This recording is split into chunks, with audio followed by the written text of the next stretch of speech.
Amigas y amigos, bienvenidas y bienvenidos todos nuevamente a Golpe de Timón. Estamos en nuestra edición número 17, Nigmer.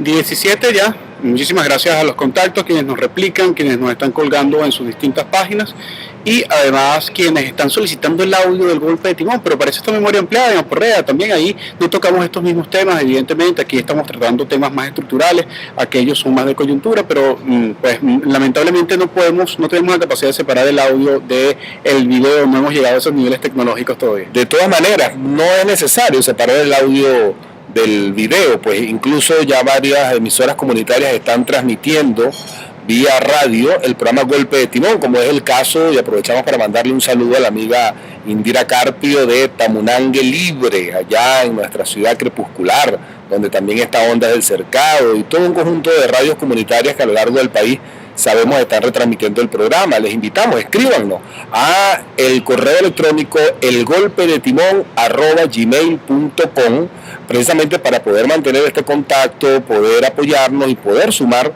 voluntades y todos estos esfuerzos que estamos haciendo en el campo de la comunicación alternativa, popular y de izquierda. ¿De qué vamos a hablar hoy, Eiber? Vamos a hablar de Chávez y los oligarcas. Recordemos que en días pasados, pues recientemente nuestro gobierno nacional, encabezado por el presidente Nicolás Maduro Moro, pues ha establecido una nueva iniciativa de diálogo con las empresas Polar, particularmente con su directiva, con Lorenzo Mendoza, a propósito de toda la crisis de desabastecimiento que hemos sufrido recientemente, con la intención de intentar llegar a consensos, acuerdos con estas empresas que dominan buena parte del mercado de los alimentos en Venezuela. Sí, que además mantienen monopolios, oligopolios. Pero es importante que analicemos en principio el concepto de oligarquía para que después veamos qué nos plantea el presidente Chávez en relación con la oligarquía, de los diferentes planteamientos que ha tenido en relación con la oligarquía. La oligarquía es un concepto que deriva generalmente como este tipo de estratificaciones sociales y de clasificación de castas que emergieron de la época de la Grecia antigua.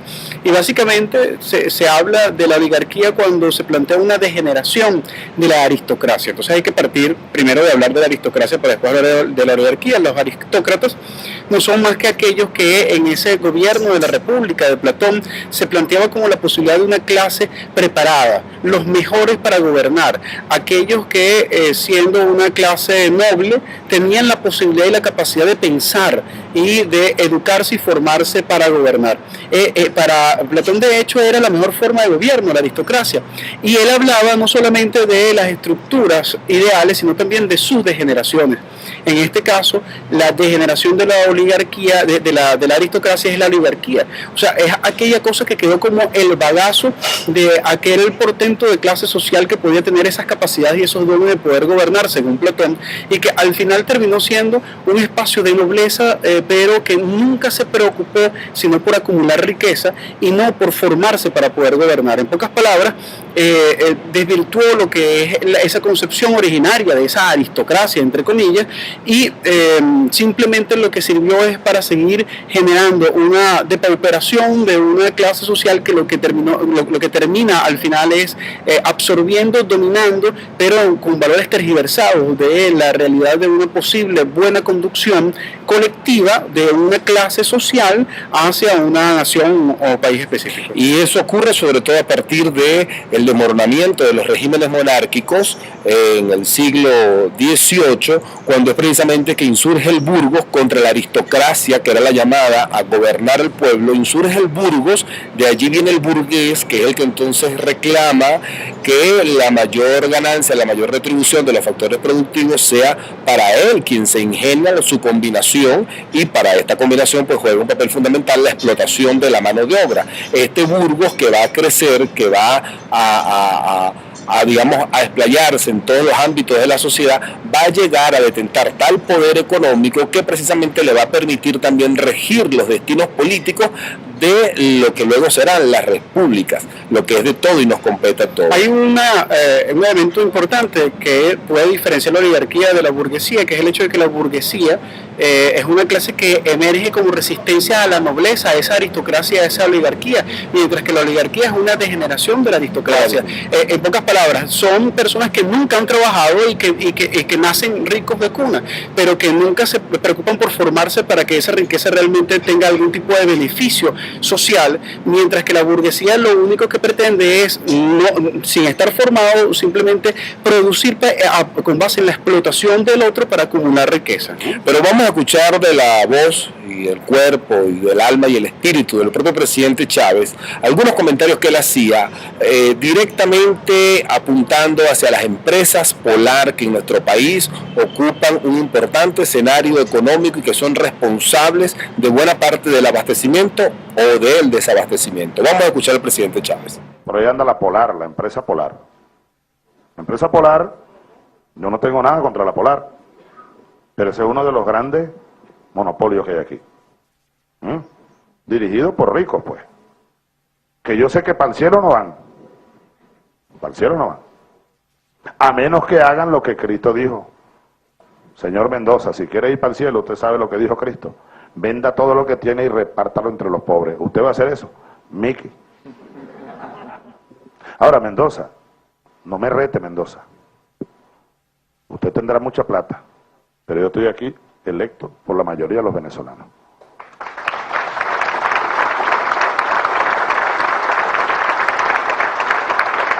La orden está dada. De la zona industrial de Barquisimeto, la número 1, tiene que salir la empresa Polar. Busque otra zona industrial, construya galpones. Usted tiene mucha plata, Mendoza. No me pida que yo se los construya también. Y gana bastante plata. Bastante plata gana. Y bastante se ha beneficiado de este país.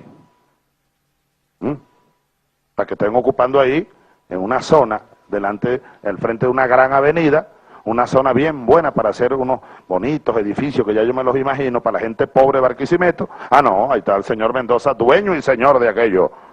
Se acabó el tiempo en que aquí mandaba la burguesía, Mendoza, entiéndalo. Entonces, mejor es que se deje de cómica y acepte y vaya porque se va a terminar mudando. Ahora, si usted quiere que el decreto lo haga yo, bueno, está bien. Porque el decreto lo hizo la alcaldía, pero hoy pudiera yo hacerlo. Yo iría con más fuerza, Mendoza, créame que sí. Yo le pondría plazo, yo no sería tan flexible ponerle 5 años. No, Mendoza, la alcaldesa ha sido bastante flexible. 5 años para que se mude. Yo no sería tan flexible, Mendoza. Así que yo le recomiendo que se quede quieto y vaya más bien. Ya le dieron 5 años, vaya mudándose, busque. Usted tiene cómo. Y lo que tienen ahí son unos depósitos de cerveza, pues, mayormente. No es ni siquiera una industria. Porque si fuera una industria que estuviera produciendo calzado, comida, cerveza, y son depósitos de cerveza, que contaminan además, al lado de escuelas y todas esas cosas. Inmoralidad. Entonces yo le recomiendo, ponme la cámara para acá. Mira, Mendoza, no me retes, por favor. No me retes. El centro fundamental de atención de esta reflexión, y además de las palabras del presidente Chávez, es evidenciar que existen diversas clases sociales y que entre esas diversas clases sociales en Venezuela todavía existe y se desarrolla y ha tenido una raigambre histórica lo que es el mantenimiento de la clase oligarca, y esa clase oligarca está concentrada en aspectos y áreas económicas que han tenido costumbre de incidir en el control político del país. La posición de análisis crítico de las clases sociales y esa posición clasista del presidente Hugo Chávez en poder diferenciar entre unos y otros desde una perspectiva socialista, lo que hace es alimentar fundamentalmente la posibilidad de entender que nosotros, que la mayoría, que no pertenecemos a la clase oligarca, sino que somos una clase trabajadora, que somos una clase obrera, que somos una clase explotada, tenemos y hemos iniciado un proceso a partir del gobierno del presidente Chávez de liberación, de resistencia, de identificación de la clase social y de quien al final termina siendo un enemigo por condición de clase. Y en Venezuela existen unos enemigos por condición de clase que son los oligarcas, que tienen que ajustarse a los parámetros determinados por las mayorías que han decidido hacer un proceso revolucionario y socialista en Venezuela. Mendoza, no me retes. Le increpa el presidente Chávez al dirigente de las empresas del Grupo Polar. Y recordemos que este conflicto entre el gobierno bolivariano, que ya tiene 14 años, direccionando el destino de nuestra patria, estos conflictos han sido perennes, han sido recurrentes a lo largo de estos 14 años, precisamente por los intentos de sabotear el proceso revolucionario a favor del pueblo y de esas mayorías que Nímer comentaba, que gracias al presidente Chávez están ocupando la escena y están intentando, sin haberlo conquistado absolutamente, pero sí ha intentado y hemos logrado grandes avances a favor de esa democracia popular que se instaura en Venezuela a partir del año 2000. Pero vamos a continuar con el presidente Chávez. Pues bien, a mis amigos de la oposición, ¿no?, que andan frotándose las manos, les advierto que no los voy a complacer. El petróleo pudiera incluso llegar a cero, como llegó cuando ellos nos sabotearon. ¿Te acuerdas, Socorro, cuando tú estabas en PDVSA, Socorro? Hay que recordar que ellos aquí nos sabotearon y el petróleo llegó a cero porque no podíamos vender un barril. Cuando nos sabotearon los pozos petroleros, los tanques petroleros, los campos petroleros, los negocios los sabotearon. Así que durante bastantes días, meses, Venezuela tuvo petróleo igual a cero. Y sin embargo nosotros resistimos. Y en muy peores condiciones, las del 2002, 2003. No teníamos casi ni reservas internacionales. No teníamos las relaciones internacionales sólidas que hoy tenemos. No teníamos la economía como hoy la hemos venido recuperando. El desempleo era de más de 20%, ahora está en 6%. Las reservas internacionales, bueno, llegando casi a 40.000 millones de dólares. Miren, oligarcas, el petróleo pudiera llegar a $0. Les garantizo que esta revolución no se detiene. Todo lo contrario, todo lo contrario. Yo creo, Nora, se lo voy a decir en código, para el que quiera, el que tenga oídos, oiga. El que tenga ojos, vea. El presidente Chávez, en este extracto de tantos de sus discursos en donde habló sobre del año 2008, del año 2008, lo que está planteando es el rol del Estado en conjunción con una unión de clases sociales que se genera como consecuencia del emerger del Estado moderno. Cuando el Estado moderno se consolida a través del modelo de democracia representativa, lo que permite es generar una unión de clases sociales entre la oligarquía y la burguesía para seguir manteniendo el control de ese Estado y poderse alternar en cuanto a la incidencia del control a las mayorías. Lo que él está diciendo de manera muy clara es que al llegar al socialismo a Venezuela, este modelo lo que implica es que hay una sustitución de quienes controlan el Estado por parte de la clase mayoritaria, que es la que asume el control ante lo que había sido tradicionalmente el control de la oligarquía y la burguesía en una unión de clases en función de seguir explotando aún más a las mayorías sociales en el caso venezolano. Y la vía para resolver eso es el socialismo. Algunos tendrían razón de pensar en la conciliación de clases bonapartista que Marx denunció en su momento.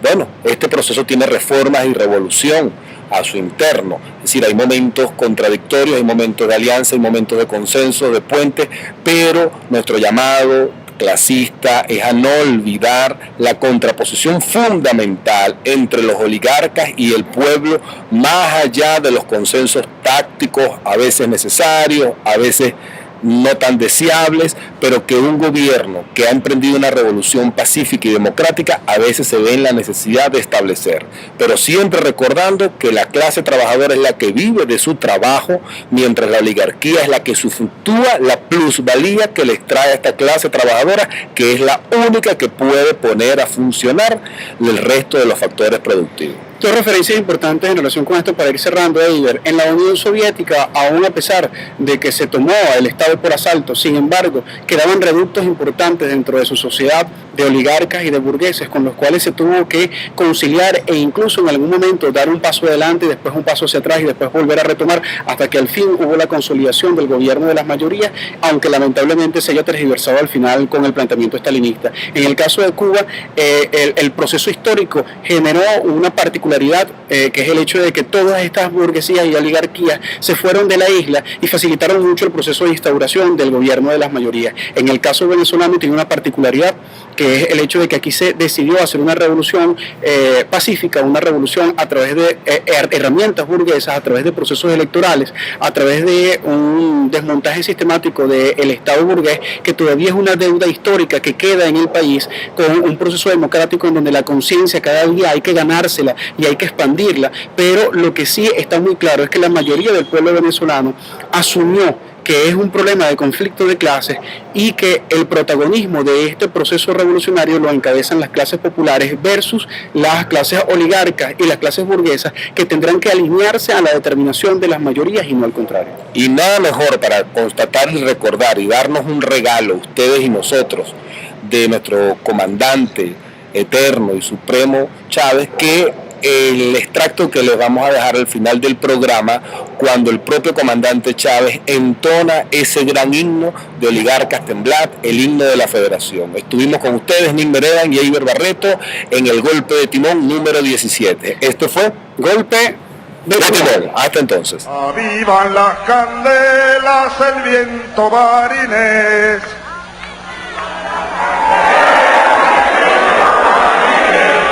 Y el sol de la victoria alumbra en Santa Inés.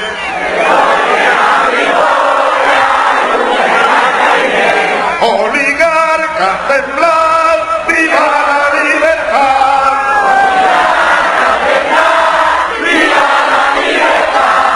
Las tropas redentoras del general Falcón.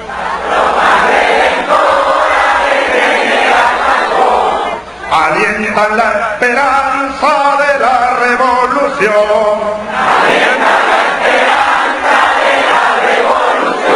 Oligarcas temblad, viva la libertad.